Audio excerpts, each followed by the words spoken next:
Right, everyone, this is it. First of all, my friendly assistant is going to give me some water. Thank you. Because I need this. I've been busy here. I'm at Eicma, but I've got this. It's a Nicolai with a Pinion MGU. Let's talk about it. Let's look at it a bit closer and figure out if I think it's interesting in real life compared to what we've seen on the media so far. This video is supported by Leatt. As you can see, I've got the Gravity 6 full face helmet. Absolutely super comfortable, nice and light as well. Carbon outer shell. I always use the full face helmet and the goggles for comfort and warmth in the winter. Anyway, back to the video. This is the motor. We can't move it at the moment, but looking at its form and its actual physical size, it looks very comparable to a Bosch SX or maybe a Shimano in physical size and actual reality. If you look at the Q factor, I'd say that's also very similar. The battery, again, very similar in size to a, it's got a key lock here, but very similar in size to a normal battery, Bosch or a Shimano. The actual style of this frame is pretty nice, I have to say. You can look down here and you can see the pivot tensioner for the belt drive, which we'll talk about in a minute. This is the heat sink side of the motor and gearbox combination. It looks all right actually.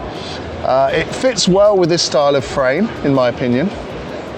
This is basically a Nicolai CNC frame, and this fits well with that design style. I'm not sure this style here would fit well with more of a slick frame style, but that's a lot about the actual technical industrial design. Look on this side, what we've got here, we've got the tensioner pulley, and this is the Gates drive.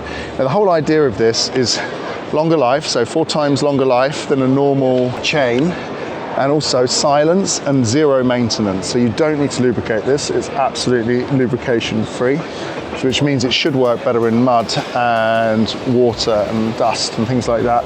Less rattles, less banging, no chain slap, no noise. So that's pretty interesting. The pulley here seems to be out of the way, so I don't see any risk of that being caught on anything. And obviously you can have different chain wheel sizes. So the motor form factor on this side is what I would expect from one of these motors. Again, solid case, definitely a solid case on it. Right, let's turn it on, because I've turned it on actually before. So the thing to remember about this is it's electric operation. So we've got the remote here, which is wired. So this is a wired remote with a plug here, pretty easy to unplug. And we've got the 2-button remote on the, it feels very similar to a Shimano XT or a SRAM remote. And we're in gear number 1, and you can run through the gears pretty quickly. I'm in gear number 12, 11, 10, 9. You hear a bigger movement because there's a double movement there. 8, 7, 6, 5, 4, bigger movement again. 3, 2, 1. Interesting, very interesting. You can change gear without pedaling, obviously, so that's an interesting point. So let's have a look at the display. Display's not too bad. Honestly, it's a little bit too big for my liking, I have to say. A bit too vulnerable, possibly, but not that much different to the original Purion from Bosch. And here we've got the power mode, and you've got Fly, Flex, Flow, and Eco. And I think there's one more power mode. No, that's Fly, that's the top power mode. And it gives you lights on mode. You've got a little display here. You can cycle through.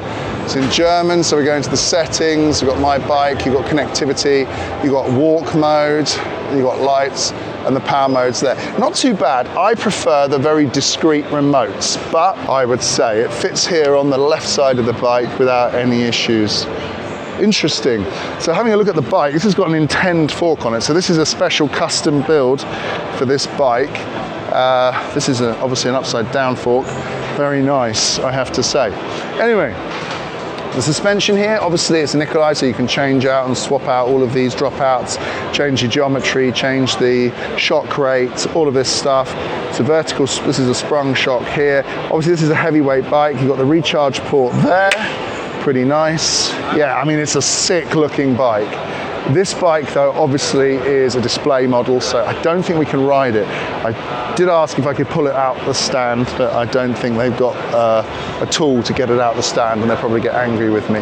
But they have promised me. You have promised. I just want to give you an example of this now, is the noise level of this system, shifting wise. So here we go.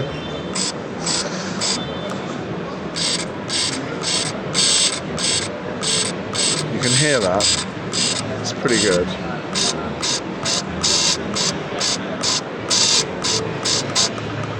Interesting, eh? Unfortunately, we can't try it today, but hopefully that was an interesting insight. Obviously, you're going to find it on high-end systems, but finally, because they're really hard to get hold of, we're going to get one to test, which is fantastic. I hope you don't mind this sort of edit without a cut. I thought it's worth doing just for this bike because it's such an important movement in the market and everybody wants to know about it. Thanks for watching. Don't forget to like and subscribe, and we'll see you on the next video.